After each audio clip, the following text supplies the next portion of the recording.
નમસ્કાર મિત્રો અત્યારે જે પણ કલાકારો ડાયરાઓ બંધ કરવાની વાત કરી રહ્યા છે એમને પિન્ટુભાઈ કોળીએ વળતો જવાબ આપ્યો છે અને જે પણ માયાભાઈ આહિરના સપોર્ટમાં કલાકારો આવે છે એમને પણ આ પિન્ટુભાઈ કોળીએ વળતો જવાબ આપ્યો છે। હું તમને વિડીયો બતાવું એના પહેલા જો તમે આપણી ચેનલમાં નવા આવ્યા હો તો ચેનલને સબસ્ક્રાઇબ કરી દેજો અને વિડીયોને લાઇક કરી દેજો। તો મિત્રો તે વિડીયો જોઈ લો પછી આપણે તેના વિશે વાતચીત કરીએ।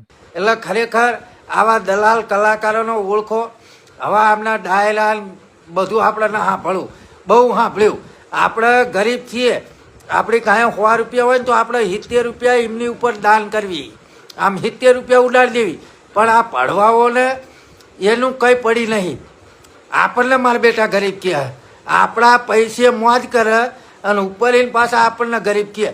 ખરેખર અમે ગરીબ છીએ, અમે સ્વીકારવી છીએ, પણ અમારી પાસે જો 100 રૂપિયા હોય ને તો એ 70 રૂપિયા અમે તમને હાલવી ને એટલા અમે અમીર પણ છીએ।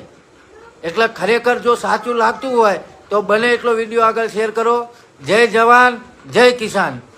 તો મિત્રો તમે વિડીયો તો જોઈ લીધો છે, એમાં પિન્ટુભાઈ કોળીએ એવું કહી રહ્યા છે કે હવે આપણે આ ડાયરા બીજા જોવાનું બંધ કરી નાખવું પડશે, કેમ કે એ લોકો આપણને ગરીબ કહે છે અને આપણે માનીએ પણ છીએ કે આપણે ગરીબ છીએ અને આપણે ગરીબ પણ પાછા એવા છીએ કે આપણી પાસે જો 100 રૂપિયા હોય તો 30 રૂપિયા આપણી પાસે રાખીએ અને 70 રૂપિયા આપણે એમને દાન કરી દઈએ, એટલે કે એમને આપી દઈએ। એવા આપણે ગરીબ છીએ, એટલે કે ગરીબ હોવા છતાં પણ અમારામાં અમીરી છે। તો આ લોકોમાં ક્યાં ગઈ અમીરી? લોકોની થોડા ઘણી પરિસ્થિતિ સુધરી ગઈ એટલે હવામાં ઉડવા લાગ્યા છે અને આ બધા જ દલાલો જે એક થયા છે તેમને હવે આપણે બતાવવાની જરૂર છે કે હવે અમે પણ ડાયરા જોવા નહીં આવીશું, કેમ કે જો પબ્લિક જ નહીં આવે તો આ કલાકારો શાના કહેવાય અને ડાયરાઓ ક્યાં જઈને કરશે? એટલે હવે બધાને એક થવાની જરૂર છે અને જે પણ કલાકારો વિરોધ કરી રહ્યા છે તેમનો વિરોધ કરો। તેમનો કોઈ પણ જગ્યાએ પ્રોગ્રામ હોય કે ભલે ડાયરો હોય કે ગમે તે હોય તે જગ્યાએ જવાનું બંધ કરી નાખો, એટલે એ લોકોને થોડા ઘણી આંખ ખુલે। આપણે જે થોડા ઘણા ઘમંડ આવ્યો છે એ ઓછો કરવાની જરૂર છે અને જે પણ આપણે કર્યું એની માફી પબ્લિક સાથે માંગવી પડશે આપણે, કેમ કે જે આપણે હાલ કરી રહ્યા છીએ એ આપણા માટે ભવિષ્ય માટે આપણે ખતરો છે એવું એમને થોડા ઘણું લાગવું જોઈએ। તો મિત્રો એ વાત વિશે તમારું શું કહેવું છે એ તમે જરૂરથી કોમેન્ટ બોક્સમાં લખી દેજો અને આ બધું જ આપણે પિન્ટુભાઈ કોળીએ જે પણ કહ્યું છે એ જ આપણે વિડીયોની અંદર કહ્યું છે, એટલે કોઈ પણ ભાઈને ખરાબ કોમેન્ટ પણ કરવી નહીં। અને મેં જે પણ આ વાત કરી એના વિશે તમારું શું કહેવું છે એ તમે જરૂરથી કોમેન્ટ બોક્સમાં લખી દેજો અને જો તમે આપણી ચેનલમાં નવા આવ્યા હો તો ચેનલને સબસ્ક્રાઇબ કરી દેજો અને વિડીયોને લાઇક કરી દેજો।